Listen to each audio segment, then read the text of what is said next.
Wemby went wild last night. Had the second 5x5 game of his career. You familiar what a 5x5 game is? I don't even know if that's the way the cool people say it. Okay, hang on. Would that be... I'm guessing this means at least 5 points, 5 rebounds, 5 blocks, 5 assists, and 5 steals. That's right, Bennett. Look at him. Right.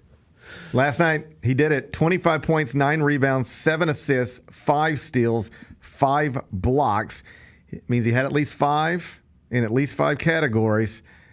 It's his second 5x5 game of his career, and that makes him just the third player in NBA history to have multiple 5x5 games. Trivia time. Mm-hmm. Who are the other 2 players?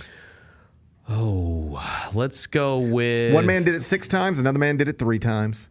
And Wemby is the only other player in the history of the world to do it at least twice. Did Kareem do it? Kareem did not. Man, this is going to be tough because it's got to be a big, I think. I'm sure LeBron did it.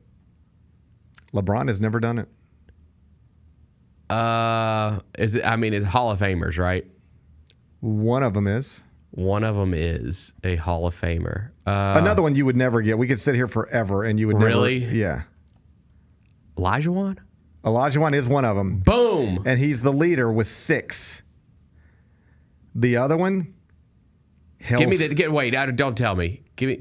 Is it someone that I would know who they are? You should be aware that this person existed. Yes. Of course, earlier this week, you thought Chapel Hill was a building. That's true. So. That's very true. What, and I kind of struggle with this. What state did he play in? Well, I think you would mostly remember him as a member of the Utah Jazz. Karl Malone? Karl Malone is not the answer to this question. Karl Malone is the answer to the question, what Hall of Famer impregnated a minor? Is it a modern Jazz player? Or is it like... He retired. When did he retire? 2015. Andrei Kirilenko. AK-47. AK-47. Let's go. AK-47. Look at you. How you pull Andrei Kirilenko out? Because he's one of the only other Jazz bigs that I can really remember that was really good. It was like AK-47. It's like Malone, Boozer, and Kirilenko. Those are the only ones I can really remember. They're the only players that matter. Yeah. If it wasn't him, it's going to have to be Gordon Hayward. Right. Yeah, I didn't think it was Gordon. No. So Wemby in fine class there alongside Hakeem the Dream and AK-47, Victor Wembanyama, another massive performance last night. Probably not the last time any of us will say that. Have you noticed? I have noticed. Have you noticed that there's a little rivalry going on between him and Chet? Yeah. I didn't notice it until it was, pushed into my face. Yeah. It's not something I'd picked up on my own, but I saw other people talking about it.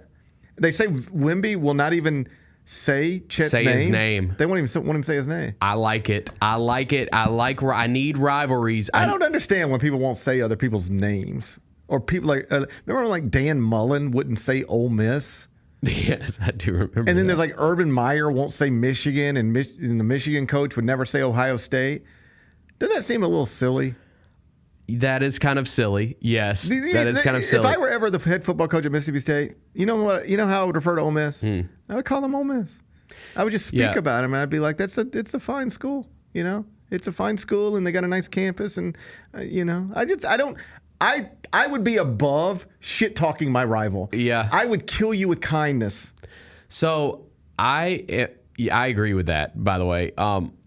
I really think that this is something that the NBA needs, is teams that do not like each other, because it's missing. I mean, it just is. Well, for a minute, it was Grizzlies Warriors. Yeah, and Grizzlies Clippers once upon a time. We have had that in this league. I think maybe we'll see Knicks Celtics could turn into something if they meet in the postseason. That obviously makes a lot of sense. But we need rivalries in this. I want the Grizzlies to get one, and I don't want it to be the freaking Thunder. That's why I hope this Spurs Thunder thing. I don't want to be rivals with the Thunder anymore. The Gary Parrish Show, live weekdays at 10 a.m.